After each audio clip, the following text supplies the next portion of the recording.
So this is a Type 3 push button dash.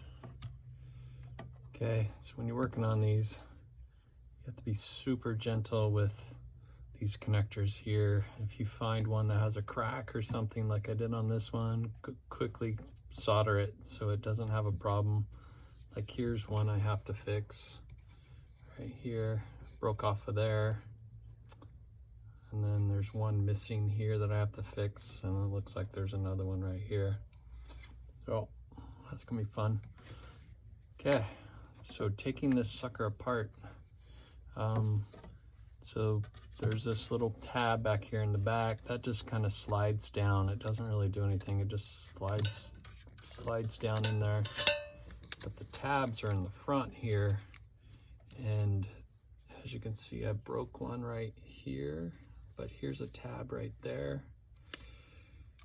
And those latch onto this little tab here and here. So it would be best to break the cover if you're prying this thing, but gently, I don't want to push it down, but right here where the tab, that's right there. So get under there and just kind of pry it out, and then hopefully you can get over that hook.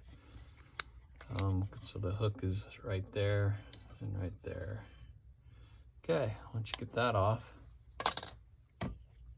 then you'll probably, while you're in here, there's a couple things that do happen. One is when you have your parking lights on and you push the button right there, it does not click back. And oh, there it went that time. So that's one reason you will be in here, but mine is working good now. I've already been in here and cleaned everything up. Okay.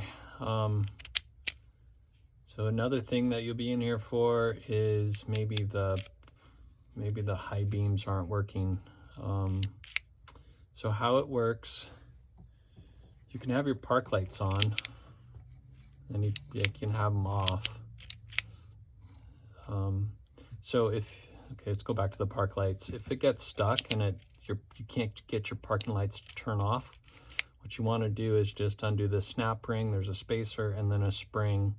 So take those off, take the spring off, and these things will fly. So definitely watch out for them because everything's spring loaded. So I don't know if it's better to, it'd be better to take the spring off first. So you undo the spring right here on this latch and then leave that one latched there because you got to put that in last, or take that out last. So those three things, and then this just comes off, and then sandpaper with really, really fine sandpaper, like 1000 grit, the back of this guy. So do that, and then put a little oil on here, clean the shaft that it's spinning on, and then give the spring a little tension. And then that's what I found fix this one, those items. Okay, so for high beams, how the high beams work, there's a bar here in the middle. This bar in the middle, it should be perfectly flat.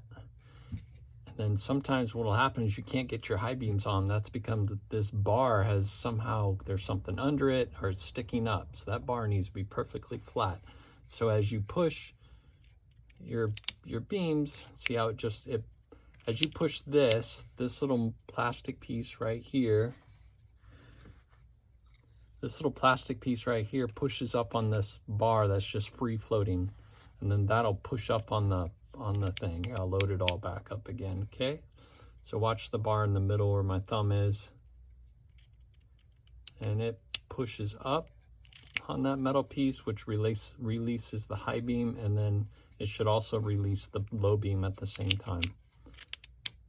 Okay, do it again. Lifting up. And yep, I think I just did it way too slow.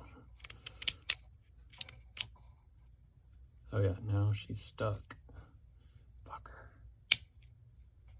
What's it getting stuck on? Oh yeah, that. Just a piece of shit. Goddamn Germans. Yeah. I just had to push it twice. I just got this switch. I'm trying to fix it. Trying to find all the problems first. Okay, now we're ready. And it worked fine that time.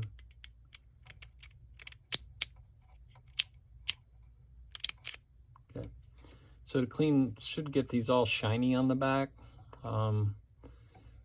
This one, get them all shiny. This one here in the front appears to be perfectly flat. This one has a bend to it, so it goes over that, so it allows, so when this goes, pushes up on this to release the high beams, or turn off the lights, it needs to flex up, and then this guy is flat. This is your windshield wiper one.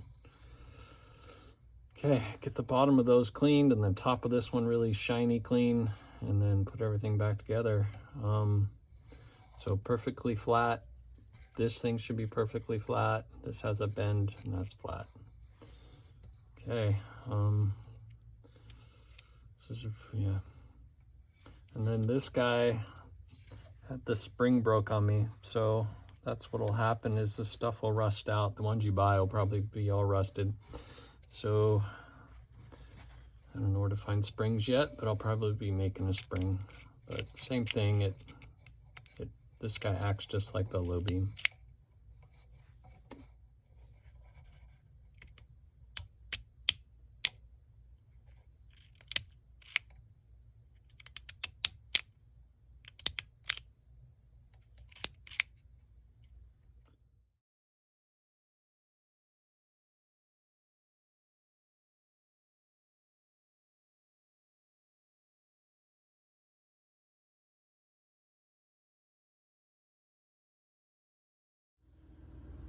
Okay, continuation of a broken spring that I had in here.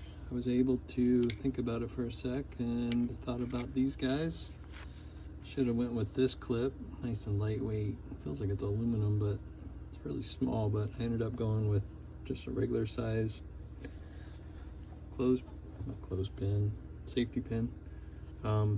So when you make this, it just wants to, right here, just get your spring to just like just return back to this little stop right here. Nothing, no tension at this point, like barely any. Like there's barely any tension there. Okay, cut off the head. I bent it down, so make sure it goes straight down. So it just kind of hooks into that spot there. And then I had to open this up a little, so bend the safety pin so it opens up, so it'll go around the shaft here. And then you'll have to bend, then I bent it, and then I just hooked it around the hook. And now I'm gonna cut it off. Perfect. Ooh, continuation. You don't want to hook on the top because it hits a little barely hits the plastic. So it needs to go straight, and I actually sanded it down a little on the bottom so it didn't hit the brown plastic. And then you want it to lay flat, so when you're testing it, make sure you have your washer in. And I actually put another washer in there to keep it flat, because if this thing twists or bends, it won't work correctly. So here we go.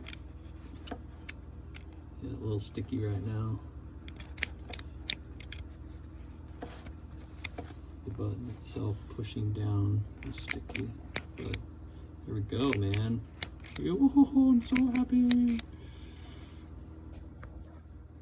Here's the common fucking wire breaking shit. There you go, just go there and then solder it just like that one.